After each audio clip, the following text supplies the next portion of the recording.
of the Rings, The Rings of Power, Season 2, Episode 3, Breakdown and Reaction.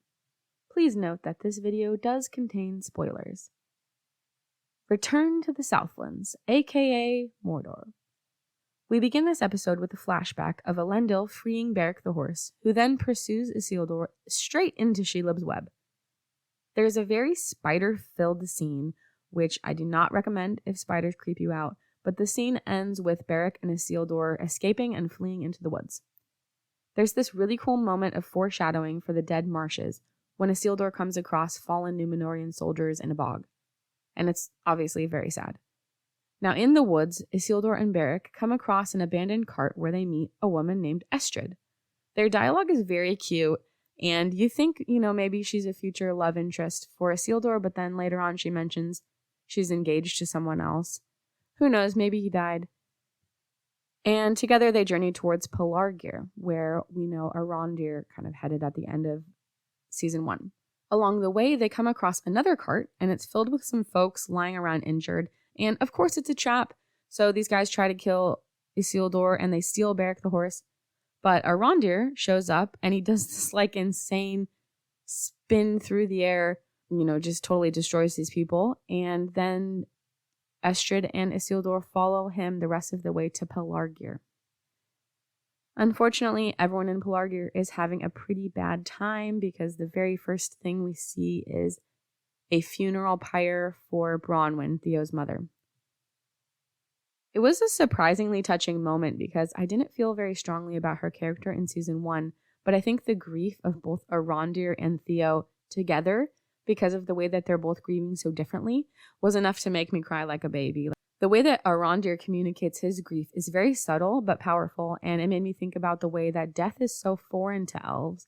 They don't have people who just die of infection, really.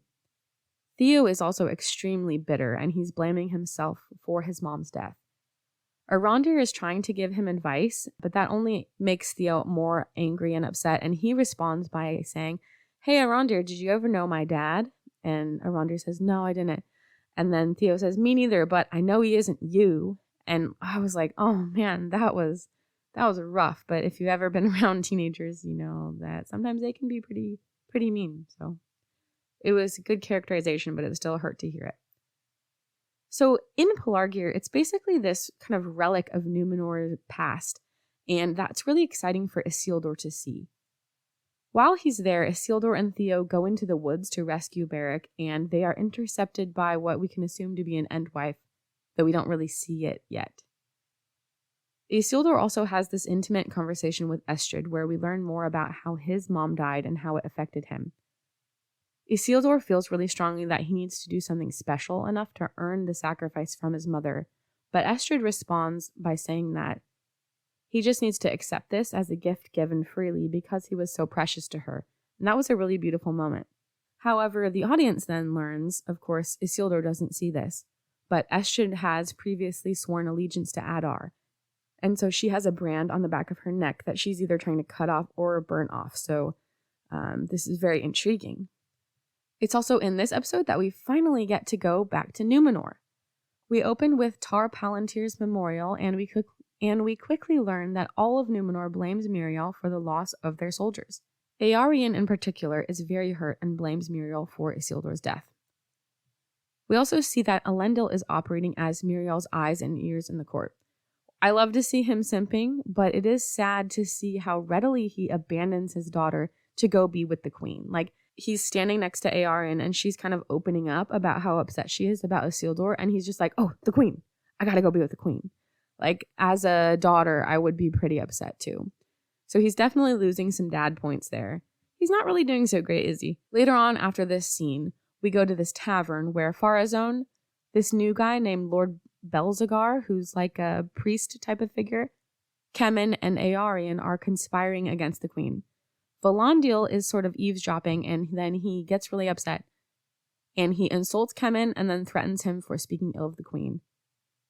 Eventually, Eregion tells Pharazôn about the Palantir, and they concoct a plan to usurp. The day of Miriel's coronation comes, and this moment is interrupted when Eregion reveals the Palantir, and basically a riot breaks out. There's some really good dialogue here, though. Miriel says, "The grief of Númenor is sacred to me." And then she asks, "For whom do you cry out? For those we have already buried? For your kingdom? Or for yourself?" Then Earion yells, "For Isildur," and she reveals the Pelargir. There's also another line here where they said, "This elf stone is your queen," because it's been guiding her decisions. During this riot, an eagle arrives, and this is so clearly, plainly meant to be a sign of blessing upon Miriel's coronation. But this guy, Belzegar, uses it as an opportunity to rally the crowd into believing that the eagle is here for Pharazôn, and even Pharazôn seems to buy into it. The Numenoreans are so easily swayed to his side, it's almost ridiculous. Back in Middle-earth, we see something that I never thought I would see. It's a baby orc. And now we don't actually see it, which is probably for the best, because how could you make a baby orc? You could either make it too cute or too ugly, and it would just, the whole thing might look weird. But we see that in Mordor, Glug is conflicted about this coming war because he's afraid of Sauron's return, but he also doesn't want to go to war because he has a wife and a little baby.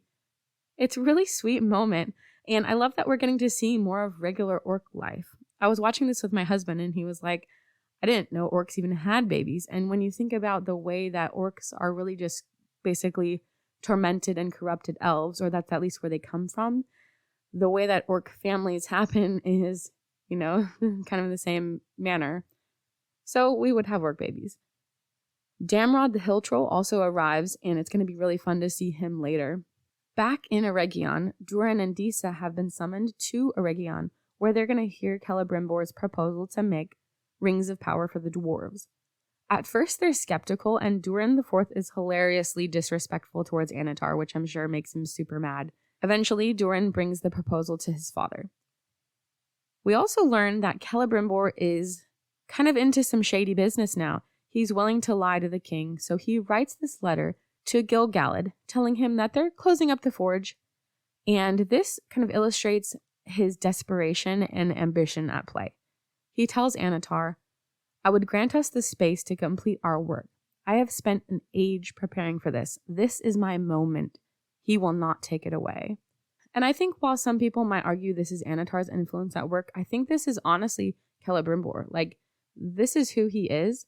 Annatar is definitely encouraging him down a bad path, but to suggest that Celebrimbor doesn't have any agency in this situation or this relationship, I think would be a disservice to his character.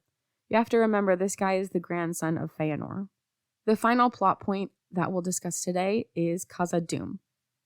We see this really nice moment where Durin IV finally humbles himself before his father, and it's sweet because he's basically like, "The reason we're having such a hard time, Dad, is because I'm just like you. We're just as stubborn as each other. So I'm very sorry." The way that he humbles himself is kind of by being like, "We're both jerks, but we have to find a way to get along."